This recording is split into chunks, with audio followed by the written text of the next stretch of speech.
اعوذ باللہ من الشیطان الرجیم۔ پناہ مانگتا ہوں میں اللہ کی شیطان مردود سے۔ السلام علیکم ورحمۃ اللہ وبرکاتہ۔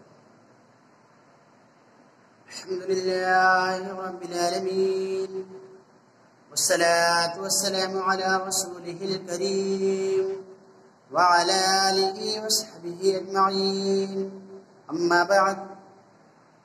تمام قسم کی تعریف و بڑائی اللہ سبحانہ تعالیٰ کے لیے ہے جو ساری کائنات کا پالنہار ہے۔ درود و سلام اللہ کے تمام انبیاء و رسل پر، خصوصاً آخری نبی جناب محمد الرسول اللہ صلی اللہ علیہ وسلم۔ سامعین کرام، ہم تمام مسلمانوں کو چاہیے کہ جب تک اس دار فانی کے اندر زندہ رہیں زیادہ سے زیادہ نیکیاں کریں، نیکیوں کے کاموں میں بڑھ چڑھ کے حصہ لیں، برائیوں سے دور رہیں تاکہ مرنے کے بعد قبر کے اندر چین و سکون سے رہ سکیں اور قیامت کے دن اللہ رب العالمین کے عذاب سے بچ سکیں اور اللہ کی بنائی ہوئی جنت کے اندر داخل ہو سکیں۔ محترم حضرات، اللہ کے عذاب سے بچ جانا، اللہ کی بنائی ہوئی جنت کے اندر داخل ہو جانا، یہ سب سے بڑی کامیابی ہے۔ اس لیے ہم تمام مسلمانوں کو چاہیے کہ ہم آخرت کی فکر کریں، اس کے لیے تیاری کریں، محنت اور کوشش کریں جہنم سے بچنے کی اور جنت پانے کی۔ سامعین کرام،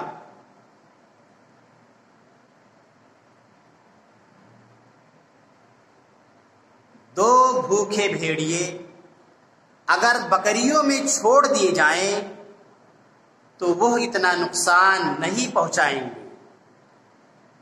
آئیے حدیث کی روشنی میں دیکھتے ہیں۔ حدیث اس طرح ہے، عن کعب بن مالک عن ابیہ قال قال رسول اللہ صلی اللہ علیہ وسلم ما ذئبان جائعان ارسل فی غنم بیفسد لها من حرص المرء على المال والشرف لدینه۔ جامع ترمذی کتاب الزہد، حدیث نمبر 2376۔ سنن دارمی کتاب الرقاق، حدیث نمبر 2772۔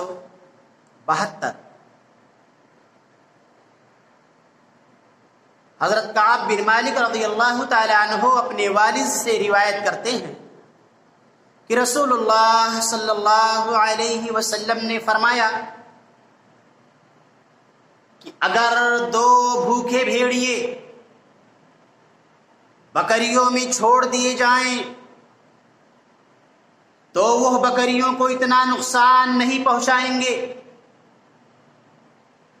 جتنا کہ انسان کی مال کی لالچ اور عزت کی لالچ اس کے دین کو نقصان پہنچاتی ہیں۔ سامعین کرام، ذرا اس حدیث پر غور کیجئے کہ پیارے رسول صلی اللہ علیہ وسلم نے کیا فرمایا کہ دو بھوکے بھیڑیے اگر بکریوں میں چھوڑ دیے جائیں تو وہ بکریوں کو اتنا نقصان نہیں پہنچائیں گے جتنا کہ انسان کی مال اور عزت کی لالچ اس کے دین کو تباہ و برباد کر دیتی ہیں، اس کے دین کو بگاڑ دیتی ہیں۔ اور مسلمانوں اگر دیکھا جائے تو یقیناً یہ بات سچ ہے۔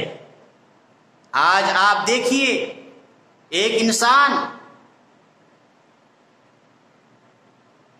دولتوں کے خاطر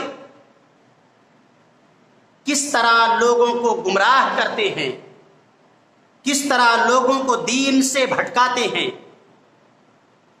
آپ مزاروں اور درگاہوں کا چکر لگائیے اور دیکھیے وہاں کہ چند روپیوں کے خاطر کس طرح لوگوں کو گمراہ کرتے ہیں، لوگوں کو غلط غلط سپنے دکھاتے ہیں۔ کتنے لوگ تو دولتوں کے خاطر پیری اور مردی کے چکر میں پڑ کر یہاں تک کہتے ہیں کہ تمہارا پیر تمہیں بخشوا لے گا، تم نماز پڑھو یا نہ پڑھو، تمہارا پیر تمہیں جنت میں لے کر جائے گا۔ یہ صرف اور صرف دولت کی خاطر نہیں ہے تو اور کیا ہے؟ اس طرح دولت کی لالچ میں پڑے ہوئے ہیں کہ لوگوں کو گمراہ کرتے ہیں اور اپنے ایمان کا سودا کرتے ہیں، یعنی دولت کی خاطر ایمان کو تباہ و برباد کر دیتے ہیں اپنے۔ اور تو اور ہے، دولتوں کے خاطر یہاں تک کہتے ہیں کہ دنیا میں یہ جنت کا دروازہ ہے، یہاں سے داخل ہو جاؤ، اور لوگ شوق سے داخل ہوتے ہیں دروازے سے اور اسے نعوذ باللہ جنت کا دروازہ سمجھتے ہیں۔ یہ دولت کی خاطر گمراہ نہیں کرتے تو اور کس لیے کرتے ہیں؟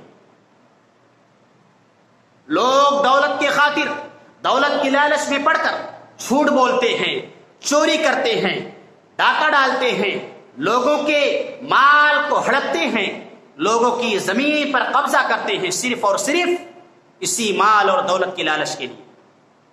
کیا اس سے ایمان خراب نہیں ہوتا؟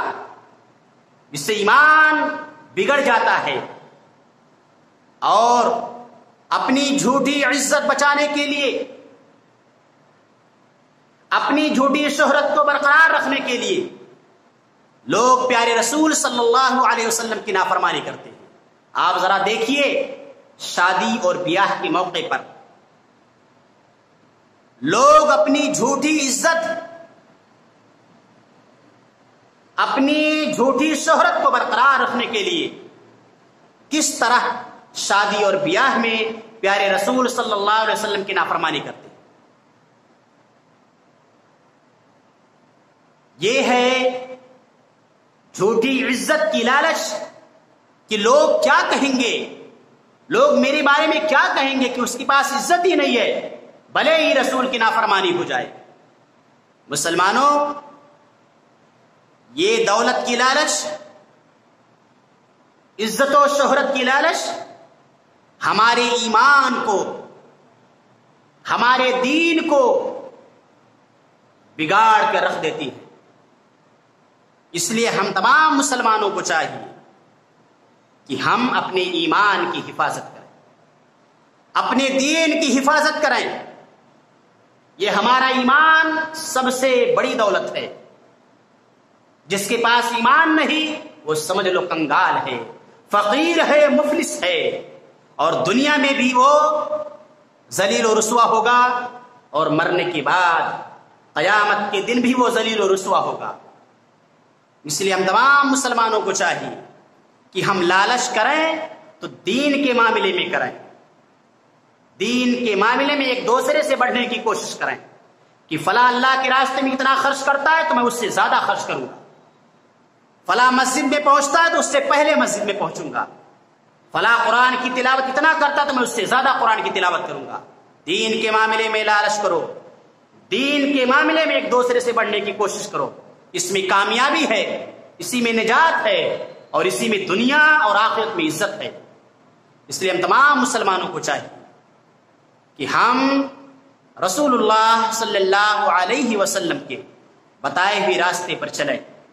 اللہ ہم تمام مسلمانوں کو رسول اکرم صلی اللہ علیہ وسلم کے بتائے ہوئے راستے پر چلنے کی توفیق عطا فرما۔